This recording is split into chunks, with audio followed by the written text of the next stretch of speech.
Beypore cost ഗാർഡിന് ഇത്തരമൊരു വിവരം 72 nautical mile അകലെ സൂചിപ്പിച്ചതുപോലെ അഴീക്കൽ തുറമുഖത്തിനോട് ചേർന്ന സ്ഥലമാണ്. ബേപ്പൂരിൽ നിന്ന് 72 നോട്ടിക്കൽ മൈലാണ്. അവിടെ വെച്ച് ഇങ്ങനെ ഒരു അപകടമുണ്ടായത്, കപ്പൽ അഗ്നിബാധയുണ്ടായി തീ പടരുന്നു എന്നുള്ള വിവരം ബേപ്പൂർ കോസ്റ്റ് ഗാർഡിന് ലഭിച്ചിട്ടുണ്ട്.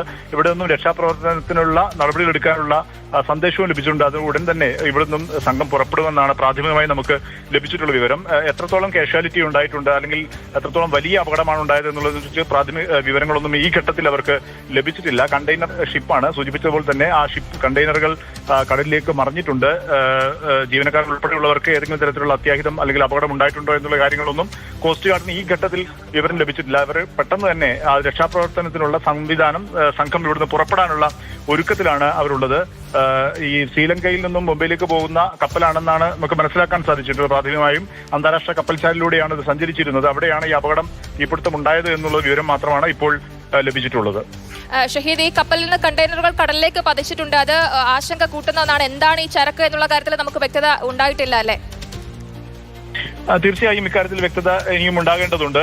കഴിഞ്ഞ ദിവസം ഉണ്ടായ കൊച്ചിയിലെ കപ്പൽ അപകടത്തിൽ തന്നെ നമുക്ക് കണ്ടെയ്നർ എന്തൊക്കെയാണ് സംബന്ധിച്ചുള്ള വിവരങ്ങളൊക്കെ വൈകിയാണ് നമുക്ക് ലഭിച്ചിട്ടുള്ളത്. സ്വാഭാവികമായും അതിന്റെ കണ്ടെയ്നറിൽ എന്തൊക്കെയാണ് വസ്തുക്കളാണ് ഉള്ളത് എന്നുള്ളത് സംബന്ധിച്ച വിവരങ്ങൾ നമുക്ക് ലഭിക്കേണ്ടതുണ്ട്. അത്തരത്തിൽ പക്ഷേ പ്രാഥമികമായി ഇപ്പോൾ രക്ഷാപ്രവർത്തനം കപ്പലിലുള്ള ജീവനക്കാരെ സുരക്ഷിതമായി കരയിൽ എത്തിക്കുക എന്നുള്ളതാണ് ദൗത്യം. അതിനുള്ള സംവിധാനമാണ് ഇപ്പോൾ അതിനുള്ള ധൃതിപ്പെട്ടുള്ള ഒരുക്കമാണ് ഇപ്പോൾ ബേപ്പൂർ തീരത്ത് നടക്കുന്നത്. ഉടൻ തന്നെ ഇവിടുന്നും രക്ഷാപ്രവർത്തനത്തിനുള്ള സംഘം പുറപ്പെടുമെന്നാണ് അല്പം മുമ്പ് കോസ്റ്റ് ഗാർഡ് ഓഫീസിൽ നിന്നും അറിയിച്ചിട്ടുള്ളത്. ഷഹീദ്, ഇന്നു മുതൽ മഴ കനക്കുമെന്നൊരു വിവരം കൂടി ഉണ്ടായിരുന്നു. അപ്പോൾ കോഴിക്കോട് ഭാഗത്തൊക്കെ കാലാവസ്ഥ ഒരു വെല്ലുവിളിയായിട്ട് നിൽക്കുന്ന സ്ഥിതിയൊന്നും ഇല്ലല്ലോ അല്ലേ? കാരണം ഈ ഒരു രക്ഷാദൗത്യത്തിന് ഏറെ സങ്കീർണതകൾ മുന്നിൽ നിൽക്കുന്നുണ്ട്. നിലവിൽ കരഭാഗത്ത് കോഴിക്കോട് പ്രദേശത്ത് ശക്തമായ മഴയില്ല, ശാന്തമായ തെളിഞ്ഞ കാലാവസ്ഥയാണുള്ളത്.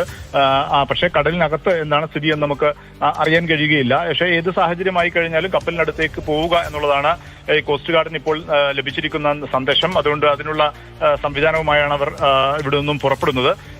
പക്ഷേ കടലിനകത്ത് ഈ ശക്തമായ മഴയാണെങ്കിൽ സൂചിപ്പിച്ചതുപോലെ രക്ഷാപ്രവർത്തനത്തിന് പ്രയാസമുണ്ടാകും. പക്ഷേ അഗ്നിബാധ തടയാൻ അത് സൗകര്യമായിരിക്കും എന്നുള്ളത് ഒരു ആശ്വാസം കൂടിയുണ്ട്. ആ കടലിനകത്തുള്ള ഉൾക്കടലിലുള്ള കാലാവസ്ഥയെക്കുറിച്ചുള്ള വിവരങ്ങൾ നമുക്ക് ഇനിയും ലഭിക്കേണ്ട സാഹചര്യമുണ്ട്. ഏതായാലും അതിനുള്ള ഒരുക്കങ്ങൾ, രക്ഷാപ്രവർത്തനത്തിനുള്ള തയ്യാറെടുപ്പുകളുമായി സംഘം ഇവിടുന്ന് വൈകാതെ പുറപ്പെടും. ഷഹീദ്, തുടരുക. എന്തായാലും കേരള തീരത്ത് വീണ്ടും ഒരു വലിയ അപകടമാണ് ഉണ്ടായിരിക്കുന്നത്. അഴീക്കലിന് സമീപമാണ് ഈ കപ്പലിന് തീ പിടിച്ചിട്ടുള്ളത്. ചരക്ക് കപ്പലാണ് അപകടത്തിൽപ്പെട്ടിട്ടുള്ളത്. 2 കപ്പലുകൾ ഈ അപകട സ്ഥലത്തേക്ക് പോകുന്നുണ്ട്. വാൻഹായ് 503 എന്നുള്ള കപ്പലാണ് അപകടത്തിൽപ്പെട്ടിട്ടുള്ളത്. ഈ കപ്പലിൽ 40 ജീവനക്കാരാണ് ഉണ്ടായിരുന്നത്. ഈ കപ്പലിൽ എന്ത് ചരക്കാണ് ഉണ്ടായിരുന്നത് എന്ന കാര്യത്തിൽ ഇതുവരെ സ്ഥിരീകരണമൊന്നും വന്നിട്ടില്ല. രക്ഷാപ്രവർത്തനം പുരോഗമിക്കുകയാണ്. സിംഗപ്പൂരിൽ നിന്നും കൊളംബോയിൽ നിന്നും മുംബൈയിലേക്ക് പോകുന്ന കപ്പലാണ് അപകടത്തിൽപ്പെട്ടത്. ഏറെ ആശങ്കയുടെ നിമിഷമാണ് ഈ ഒരു സാഹചര്യത്തിലുള്ളത്. കാരണം എന്താണ് ഈ കപ്പലിൽ ഉണ്ടായിരുന്നത് എന്നുള്ള കാര്യത്തിൽ ഒരു വ്യക്തത നമുക്ക് വന്നിട്ടില്ല.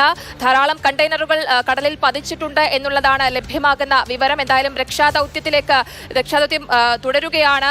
നേവിയുടെ കപ്പലുകളും കോസ്റ്റ് ഗാർഡിന്റെ കപ്പലുകളും ഒക്കെ ഈ ഒരു തീപിടിച്ച കപ്പലിന് സമീപത്തേക്ക് പോകുന്നുണ്ട്. നമുക്കറിയാം ഈ കപ്പലിലുള്ള ജീവനക്കാരൊക്കെ ട്രെയിൻഡ് ആണ്. എന്നിരുന്നാൽ കൂടി അവർക്ക് രക്ഷപ്പെടാനുള്ള സാഹചര്യം ലഭിച്ചിട്ടുണ്ടോ, കപ്പലിൽ തന്നെയാണോ ഇവർ കുടുങ്ങിക്കിടക്കുന്നത് എന്ന കാര്യത്തിലൊന്നും ഒരു സ്ഥിരീകരണം വന്നിട്ടില്ല. ഒരു തീപിടുത്തം ഉണ്ടായിരിക്കുകയാണ്. വളരെ ആശങ്കയുടെ നിമിഷങ്ങളാണ് ഈ ഒരു സാഹചര്യത്തിൽ, ആശങ്കയുടെ മണിക്കൂറുകളാണ് കടന്നു പോകുന്നത്. എന്താണ് ഈ കപ്പലിൽ ഉണ്ടായിരുന്നത് എന്നുള്ള കാര്യത്തിൽ നമുക്ക് സ്ഥിരീകരണം വന്നിട്ടില്ല. നേവിയും ഒക്കെ സ്ഥലത്തേക്ക് എത്തുന്നുണ്ട്. കപ്പലിന്റെ ദൃശ്യങ്ങളാണ് ഇപ്പോൾ പ്രേക്ഷകർ കണ്ടുകൊണ്ടിരിക്കുന്നത്.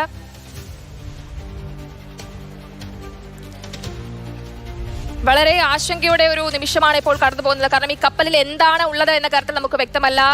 കഴിഞ്ഞ ദിവസം ആലപ്പുഴ തീരത്ത് ഈ അപകടമുണ്ടായപ്പോൾ ആ കപ്പലിലും രാസവസ്തുക്കൾ അടക്കം ഉണ്ടായിരുന്നു. അപ്പോൾ അതിനുശേഷം ദിവസങ്ങൾക്ക് പുറമാണ് വീണ്ടും ഒരു കപ്പൽ അപകടം ഉണ്ടാകുന്നത്. വലിയൊരു ആശങ്കയുടെ മണിക്കൂറുകൾ തന്നെയാണ് ഇപ്പോൾ നമുക്ക് മുന്നിലുള്ളത്. കാരണം എന്താണ് ഈ കപ്പലിലുള്ളത് എന്നുള്ള കാര്യത്തിൽ നമുക്ക് വ്യക്തത വന്നിട്ടില്ല. ഈ 40 ജീവനക്കാരാണ് ഈ കപ്പലിൽ ഉണ്ടായിരുന്നത് എന്നുള്ളതാണ് പ്രാഥമികമായി ലഭിക്കുന്ന വിവരം. അവരെല്ലാവരും രക്ഷപ്പെട്ടിട്ടുണ്ടോ എന്ന കാര്യത്തിലും വ്യക്തതയില്ല.